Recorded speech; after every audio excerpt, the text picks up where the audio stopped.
Urang caturkeun di Teter Sunda Sukabumi belah kidul aya hiji wewengkon anu katelahna teh Lembur Cimuncang.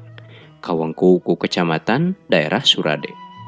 Dupi eta Lembur Cimuncang teh rereana pikeun kahirupanana teh tina hasil tatanen sapertos bubuahan, palawija, jeung nu sajabana. Ari belah kaler jeung wetana mah eta kampung teh uplak-aplak ku sawah anu teu kurang pisan ku cai. Nya bubuhan we eta kampung teh deket pisan ka walungan Cibarehong anu teu pernah saat sok sanajan usum halodo oge.